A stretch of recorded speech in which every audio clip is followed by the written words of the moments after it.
Good morning and welcome to Inquirer Live and my Worldview series of conversations with leading figures in international affairs.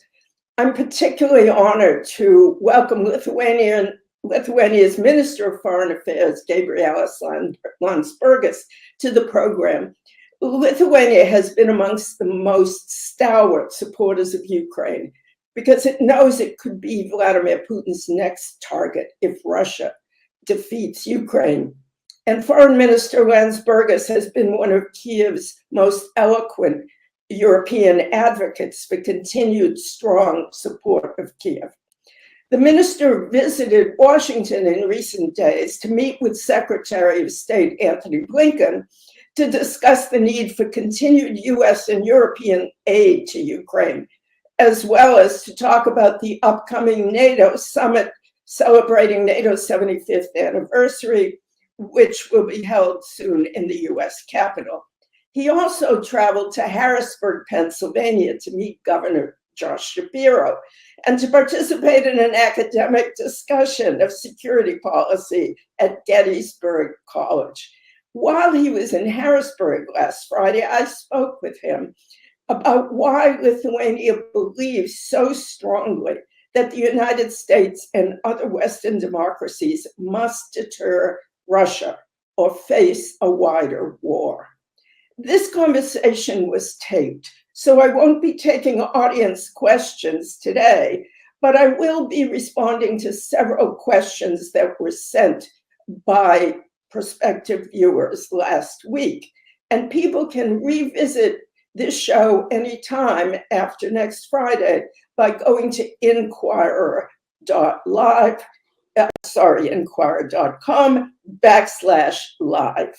Welcome, Mr. Minister.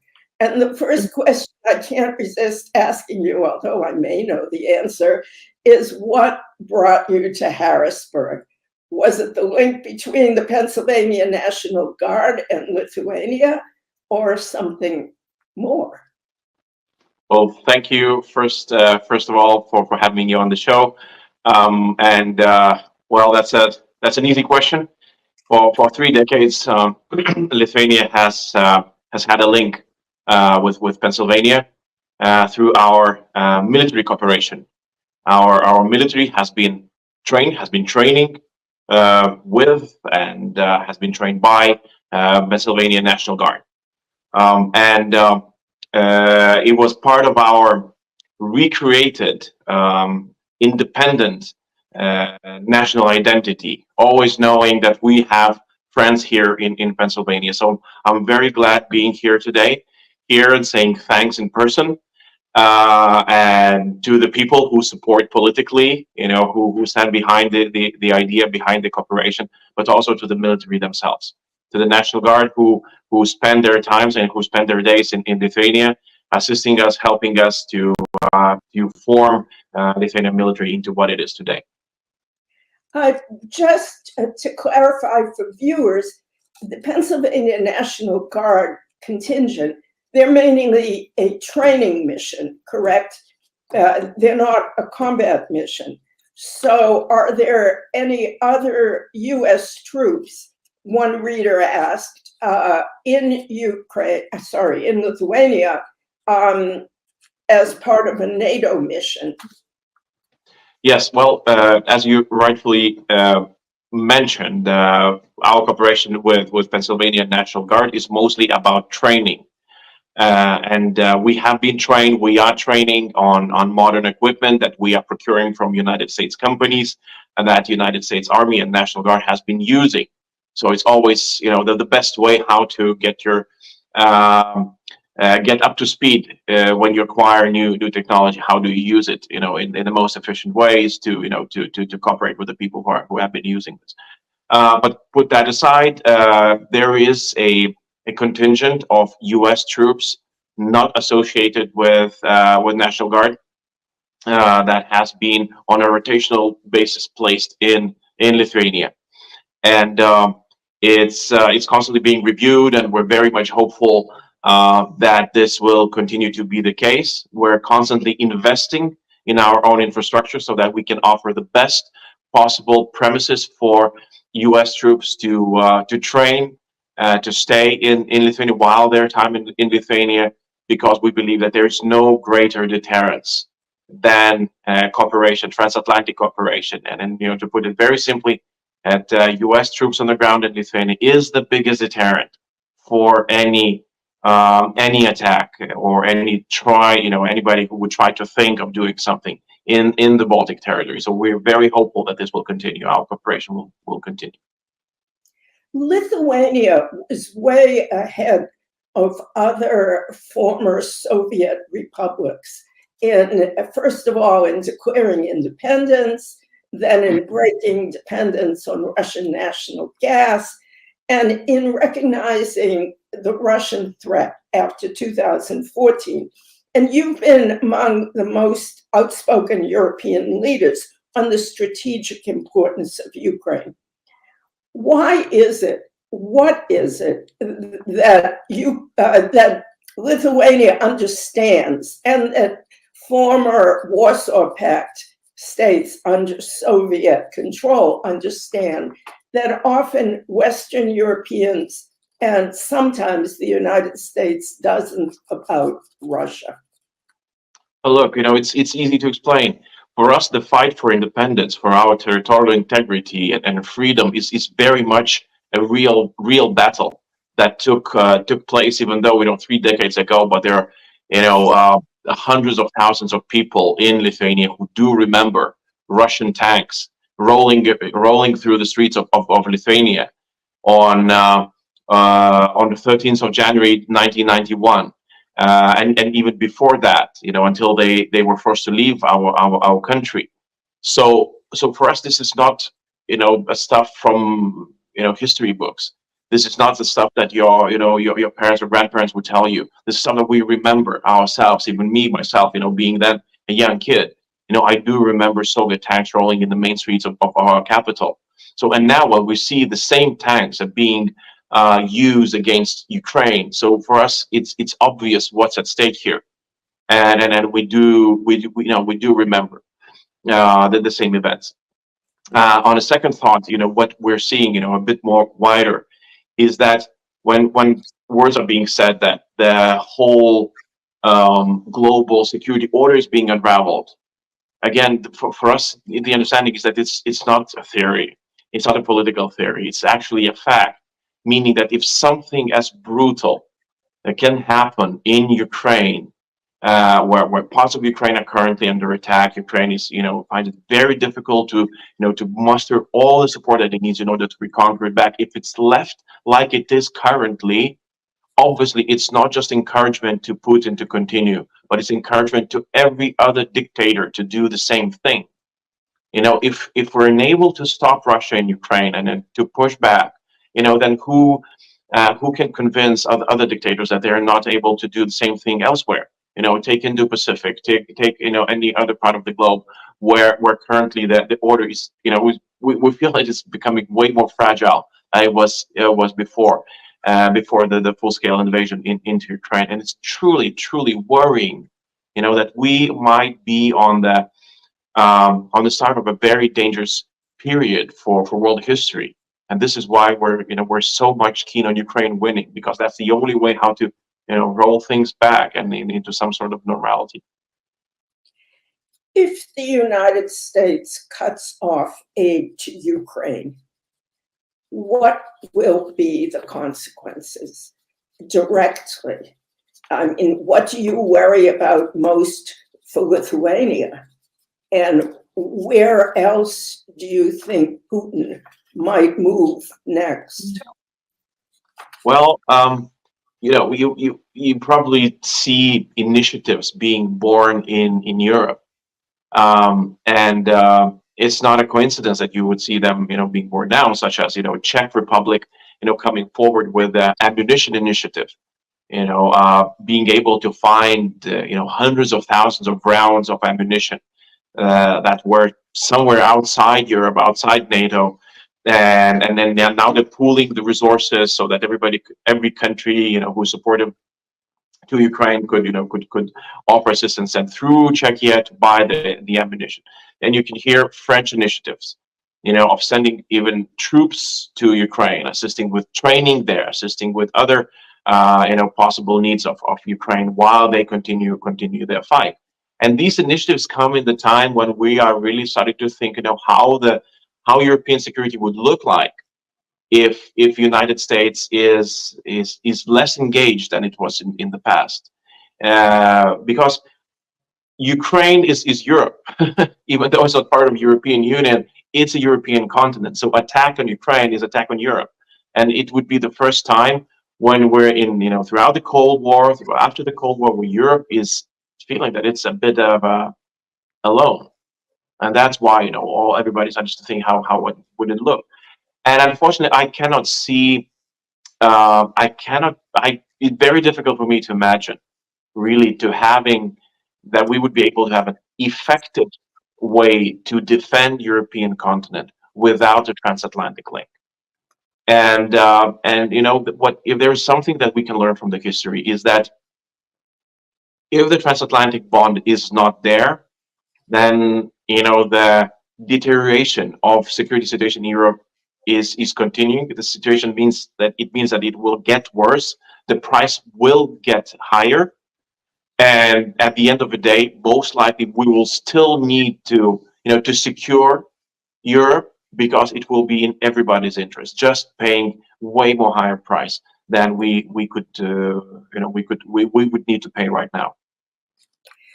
Many people who say on the Republican side here, and isolationists, that groups that are growing up among Democrats in the progressive side, but more on the MAGA side of Republicans, they say, like Senator J.D. Vance, I don't care about Ukraine. What does it mean to us? What do you say to them? I mean, can America really turn its back on Europe, or will eventually the cost rebound on the United States? Will Putin, not to mention Xi Jinping and other dictators, not assume things about the United States if they try to withdraw to U.S. shores? Well, a very simple answer is that stability that comes from security is profitable, not just for Europe, but to United States as well. We all benefit from a safer world where dictators are kept in check, and democratic countries, what we call a free world, can prosper because of free trade, because of free collaboration between the countries, because of the rules that we acknowledge are in our benefit. If that order falls, and we find ourselves in a different world, which is way more dangerous, that means that every country will have to devote much bigger portion of their funds that they have, and otherwise would be able to offer to infrastructure, social security, whatever is important to the country. We will have to devote to security. We will have to spend it on our military, and long term, obviously, we will have to do it, and you are already seeing that happening in Eastern Flank, right, where Poland is spending 4% of their GDP towards defense. Lithuania, close to 3% of their GDP, of our GDP to defense. But it's a different reality, really. I mean, where we are, going back to the Cold War times, where instability is the main word of the day. And as you mentioned, right? I mean, it spreads. It's like a cancer. You cannot expect that that the instability that's born in out of Russia's attack against Ukraine, that it's just isolated there, that it does not affect Europe, that it does not affect US, and it does not affect the wider world. It does. When we're listening, look, I mean, the window of a possible Chinese attack on Taiwan. A couple of years ago, people would tell you, look, it's not going to happen this decade. It will take a long, long time for China to prepare. That was the main idea, the main concept. Now, yesterday, what we hear is that it will take 2 years for China to be ready. And what happened? Why the window? It's from decade became 2 years because of Russia's war against Ukraine. Because the countries out there with a vision to expand their territory, to solve the problems that they kind of were unable to solve because they were worried of retaliation. Now they see us as indecisive, politically fractured, unable to make any strong decisions, and they might move ahead. And this creates a very, very dangerous reality, not just for the countries like mine, but also for the big allies such as US, because the interests will be affected. That is clear. Can you talk about some specifics about where you think Putin might move next if Ukraine were somehow forced to sue for, quote, peace, unquote, which it wouldn't be? For example, most Americans have never heard of the Suwalki Gap. But is this something that worries you, that Russia could move along this 40-mile strip of territory called the Suwalki Gap that would cut the Baltics totally off from other NATO countries and link Russia up with a piece of territory called Kaliningrad that still belongs to it, that's along the Baltic Sea? I mean, is that a concern? And Kaliningrad with nuclear weapons? I mean, tell people, what are the things that Putin might be contemplating, or even in the Baltic Sea cutting cables, or in space? I mean, I think often Americans can't visualize what might come next in Europe if Ukraine were defeated. Well, I can tell you this, numbers usually talk for themselves. When Russia started its attack against Ukraine in February 24th, 2022, Russia had an army of less than 1 million, about, we calculate about 800,000. Out of those 800,000, 200,000 troops, Russia thought would be sufficient to attack Ukraine and take control of the whole country. Now, Russia's army is closer to 1.2 million people. Roughly about half could be already in Ukraine, in occupied parts of Ukraine. So it's 3 times increase of troops used in Ukraine, right? And about a third increase into the whole army numbers, and it's just 2 years. Couple of days ago, Russian military leadership announced that they are going to expand their military even further.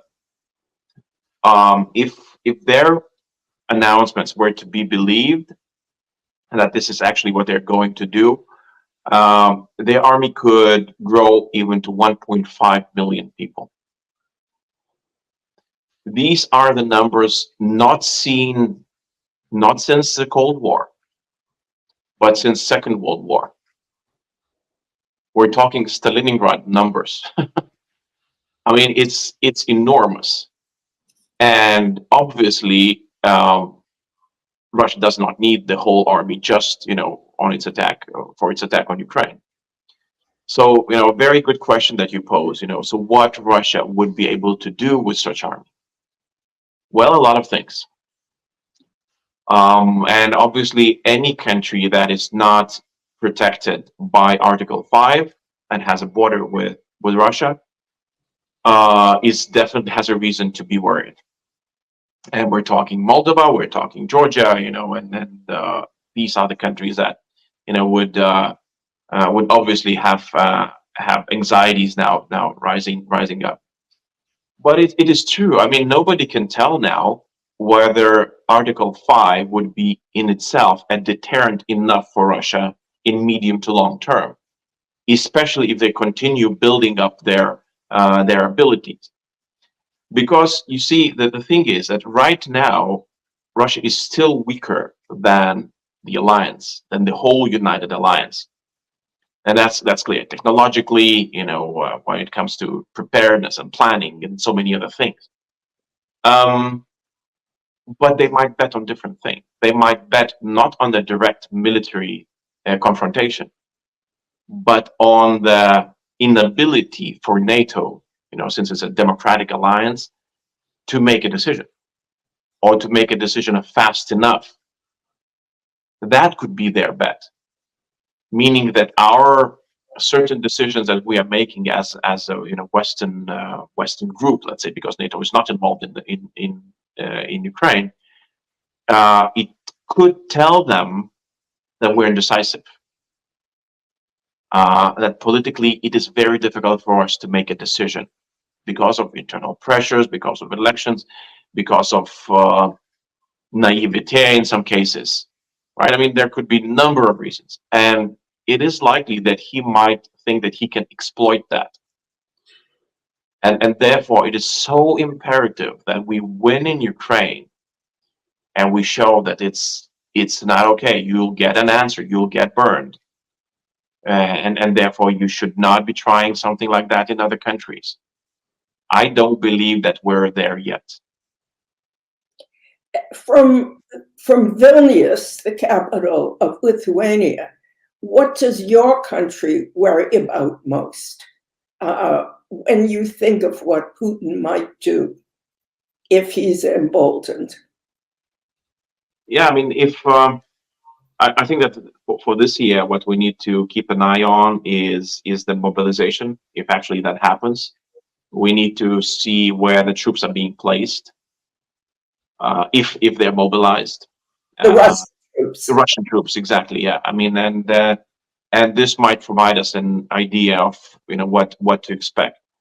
In Lithuania, just to give you an idea as well, how the conversation is going, politically at home, is we cannot take the situation, how should I put it, for granted anymore, right? We need to see and revisit what else needs to be done so that we ourselves would be sure that we've done everything that that we have to do. So yes, I've told that we are at this point, we're 2.77% of our GDP towards defense, right? We're spending quite a lot. But now the discussion is that should we go even further? So the military proposes that actually for their needs, what is needed, that we would reach 3.5% of our GDP towards defense.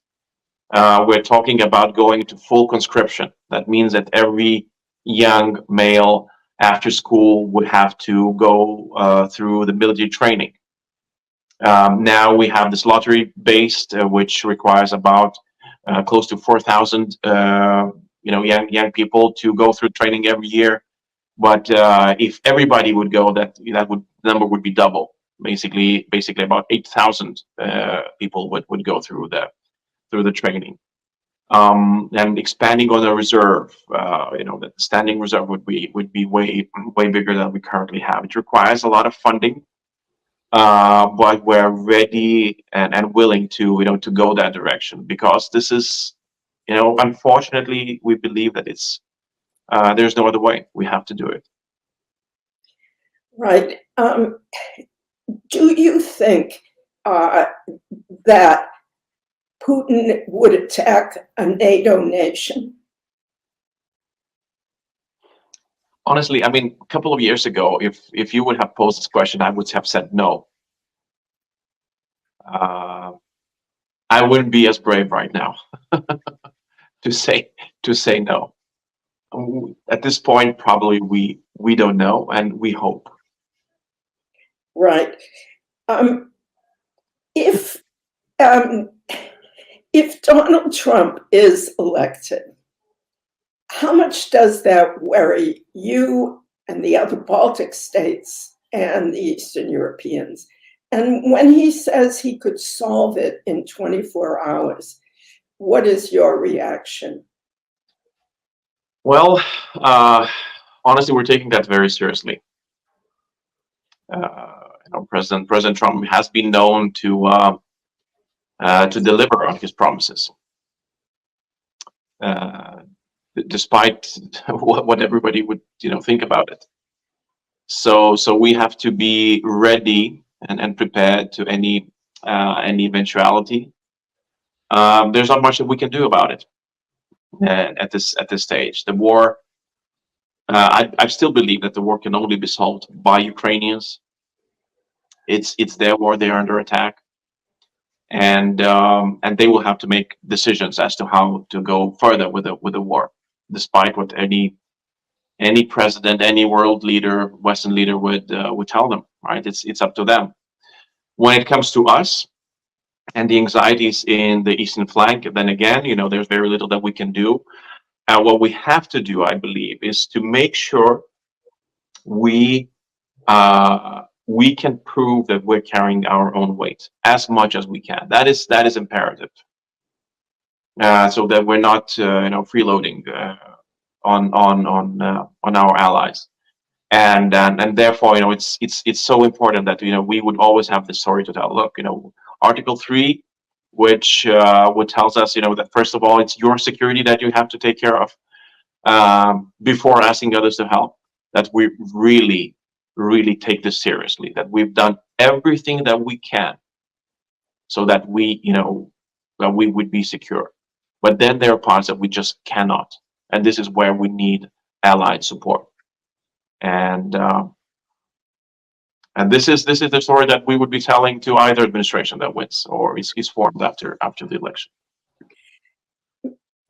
Those who oppose aid to Ukraine often say that if the West, NATO nations, had not technically opened a path, but indicated that Ukraine could one day become a member in 2008, that none of this would have happened. And so, first of all, I'd like to ask you whether you believe Putin is fighting this war because of NATO's expansion eastward. And then, on the other hand, I have a question from a viewer who says, if NATO had not expanded eastward, would Russia now be involved in a wider war? And instead of just being in Ukraine, would it be in the Baltic republics or even Poland? So if you could speak to that whole NATO question, why is Putin doing what he's doing? And would it have been different if NATO had not expanded eastward? Look, I mean, I think it's a very it's a shared misconception in some of the circles, right, where somebody believes that NATO is a power which is expanding. From our perspective, it's a bit different picture. We wanted to be part of NATO. We asked for it. We've reformed our country for it. We had to go on the grueling reform path. Change the laws, convince oppositions, form alliances within our country so that we would be able to be part of NATO. And to convince the allies that we are up to par, that we are ready. And it was not an easy job. So if anything, we really wanted to be part of NATO, because that's the only security guarantee we believe works. And this this comes down to what you've asked also in your question. Almost every Lithuanian would believe that if we wouldn't have Article 5 guarantees right now, we're not sure whether we would have a country. This is as far as it goes, really all the way. And now when it comes to Ukraine, in 2014, when Ukraine was attacked for the first time, when it lost territories and was fighting, the whole war started, because it started not just in 2022 with a full attack, but in 2014 when Crimea was attacked. There was no talk about NATO. Ukraine wanted a association agreement with European Union. The people wanted. That was it. There was no talk about NATO.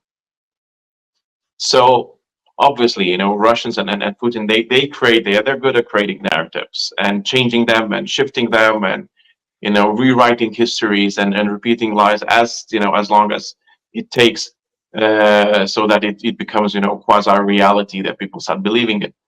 But I think it's imperative to say that now Ukrainians believe that NATO for them is vital if they want to survive, if they want to keep their country alive. And then this is why we support them wholeheartedly. But apparently not every ally believes so. And this is why we did not, issue an invitation in Vilnius last year during summit.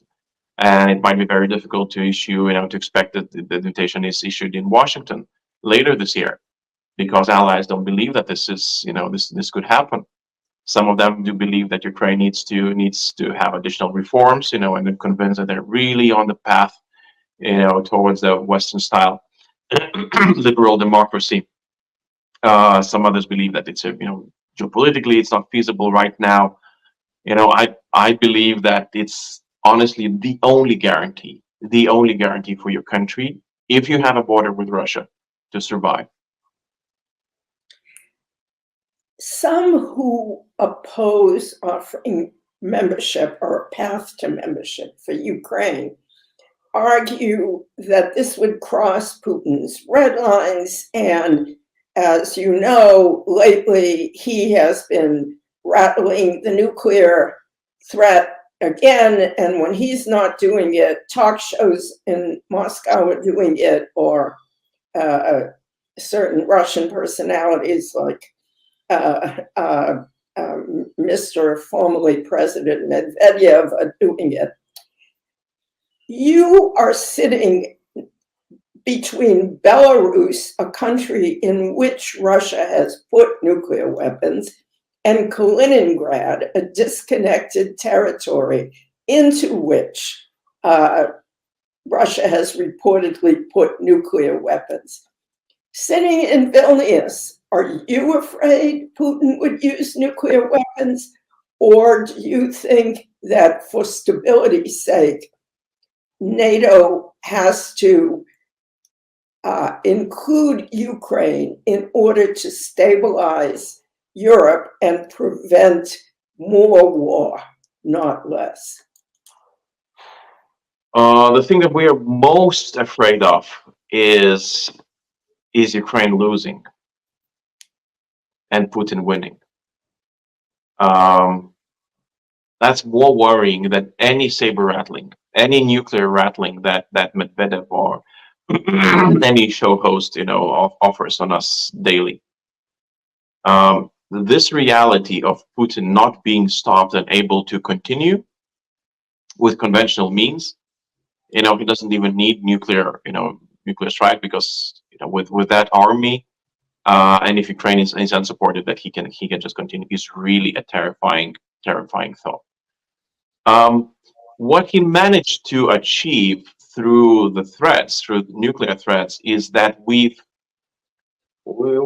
started becoming a very good red line painters on ourselves, where we kind of start thinking about what could become a red line for Putin and what we cannot do. And since first days of war, the whole debate on the Western side was about what we cannot do, and it was public. We have not created any doubt for Putin. Now it's a strategic clarity. We're not going to allow rockets to be fired on Russian soil. We're now, just a couple of days ago, F-16s can only be used in Ukraine. No NATO troop can ever set foot on Ukraine, and so on and so forth. And it goes. I think that Putin finds it even fascinating. I don't think that he believed that it would be that easy for him to calculate us, because we offered him unprecedented transparency in the times of war of what we are not going to do. While from his side, he's quite ambiguous. He can do whatever. Yesterday he launched an attack on public transportation, killing tens of people, burning them alive. That's not a red line for him. He can easily do that, killing children, killing women and elderly people. That's not a red line for him. The massacres that we uncovered, that Ukrainians uncovered after reconquering the cities from Russians, are tell a story that there are no red lines for Putin. He can really do whatever, while we are fighting a very, very different type of war. And honestly, I believe that it's a mistake. It has been a mistake, and if we continue that direction, it might be the mistake that will define the century, where we try to de-escalate something that was just did not de-escalate, and Russians escalated. They pressed Ukrainians to the point of breaking, and in turn, broke us. So I hope that there is still time to change the mindset in this. Do you think if the United States continued supporting Ukraine with aid, and if the Europeans get their act together, I noticed that you said at Davos, Western countries must ask themselves, what kind of message are we sending to Putin? Are we deterring or are we inviting? If Europe sent a clear message, if America sent arms, do you think Ukraine could push Putin back? And do you think that there is a way that he could be defeated and have to accept that? Well, Ukrainians were able to show that even with the very limited support that they're getting, this drip feeding support, they are able just by themselves to create strategic dilemmas for Putin. And I can give you two examples. One is Black Sea. We have provided a very, very limited support for them to fight the naval battles. So all the victories that they managed to achieve, they did it on their own. They created drones. They learned how to operate them in active military environment without prior knowledge or training. They basically, learn to ride the bicycle while riding the bicycle. And they did it, and they actually won the biggest naval battle of 21st century while having no navy. Well, that tells you something, right? That they're absolutely able. The second thing is what they're doing with Russian infrastructure, oil infrastructure. And they're able to raise a price on the other side so that there is a retaliation, and it hurts Russia's economy. It slows down their war machine. It deprives their budget from the financing that they're getting from the oil. Still they're able to sell lots and lots of oil to the global markets.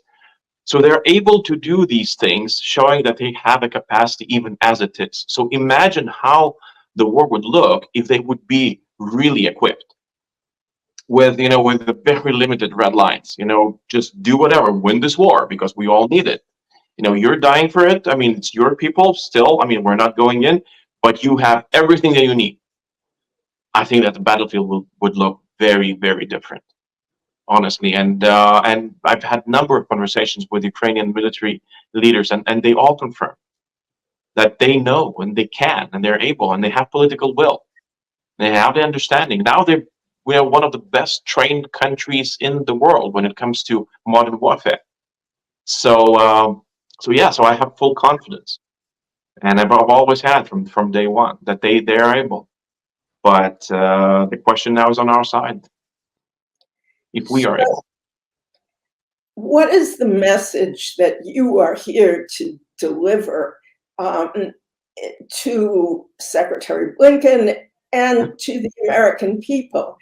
How can you perhaps get through with this message that you have tried to deliver And we have just a couple of minutes left, but maybe when you're speaking to that, you could also speak to the fact that many Americans think the Europeans are doing much less than the US is doing. So Europe is doing more, but can they also do much more? So what's the message to Americans, and what do you hope Europeans will do more? Well, first of all, when it comes to Europe, we've at this stage we managed to pull our weight, and the contributions are comparable between the two sides of the Atlantic.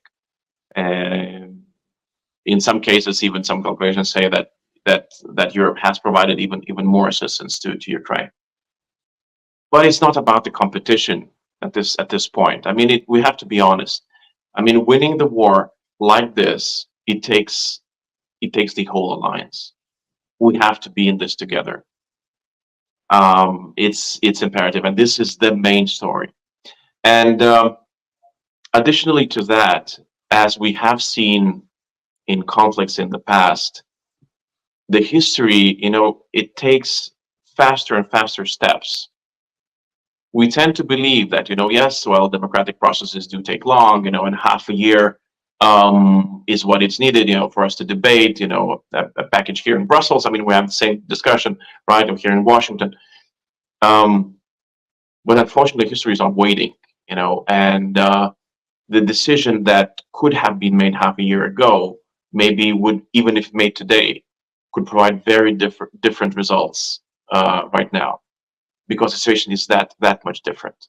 With Russians building up daily, and spending almost 7% of their GDP towards armaments. You can imagine what is happening, what they managed to achieve during those, half a year of discussion. And I think that it will be even faster. The events will take, will just go at a faster pace. And then we need to be aware of that we are in a future history book. Every one of us who's making decisions right now. And we have to be mindful about the context in which we will be remembered. That's a daunting task, but we have to be ready for it. Mr. Minister, thank you so much for taking the time to join us, and good luck with your visit. Thank you so much for the questions. All the best to you.